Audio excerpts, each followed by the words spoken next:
But then when we do this quite often, then there's the danger that then somehow, we're related to that type of Buddha as somehow your protector, somehow your superior, somehow like in the end, even your own, let's say, creator.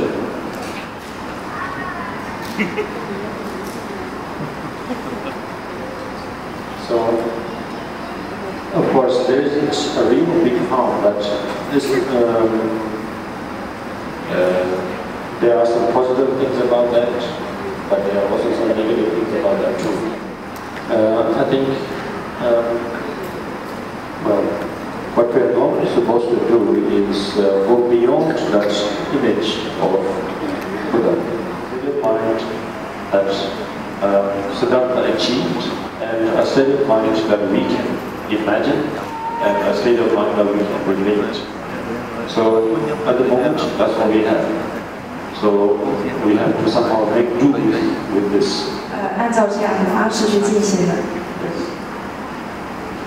So when we take refuge in the Buddha, there is great merit in visualizing, Buddha with all the splendor and quality and its magnificence. That's great. It will bring great merit. But the inspiring thing and the encouraging thing is that we can, although we cannot see it or we cannot experience it, we can actually imagine how that state of mind might be like. That shows that we too have the same condition of mind that 2,525 years ago Prince Siddhartha had, that we are no different. That should normally encourage us, that should inspire us. That's how we should proceed with every time we recite the refuge. Now, in terms of the dharma, it may be a little confusing. Bottom line is a temporary guide. Dharma and Sangha are temporary guides. Better than temporary guides, temporary, let's say, refuge. Because the final one is the state of mind of Buddha that we want. One of the traditional examples is like the state of Buddhahood, or the refuge of Buddha is somehow like the final destination, or let's say like the land across the ocean. And so the dharma and sangha are more or less like the let's say, if it's the ocean, if it's a ship, the dharma is like the ship, and the sangha would be like, let's say, the sailors. That's why it's temporary. Because once we have reached the destination, then we have no more usage of the dharma. The dharma and the sangha will have to go back. Repeat the same process for others.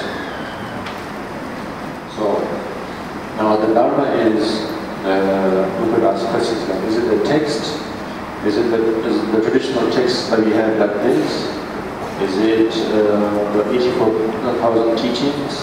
Is it the big Buddhist canons, like the three Tipitakas? So that's the kind of questions we could have.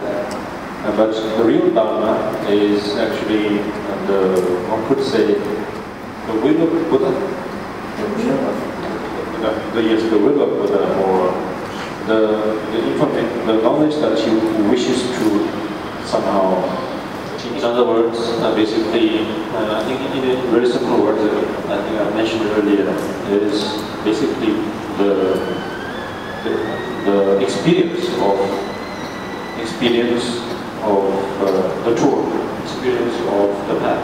Train the mind from the starting point known as the ground, and then how to train the mind from the ground to the fruit or the result, through the path. So basically, the ground, the path, and the result. So the dharma in that way is all the information that is required for us to relate to what is known as Buddhism, recently relate to what is this really enlightened state of mind is. Then Sangha, as I said before, our life guides, and in this case, when we take refuge, we have to relate to, again, state of minds, but who are not completely enlightened, but who are on the way. In other words, Bodhisattvas who are on the way to become enlightened. Or if one is wishing for self-liberation, then the Sangha is like the Arhats. Those who wishes for self-liberation, then the Sangha is not the realized Bodhisattvas, but Arhats. In the Bodhisattva way, then the Sangha are realized Bodhisattvas. So in terms of now visualization, we can visualize like Jindezi, Manjushri, like that. It's not just like one Tara on the left and then one Manjushri on the right, like that. But many countries also have some idea of what are the great jewels. Pretty much that's about it.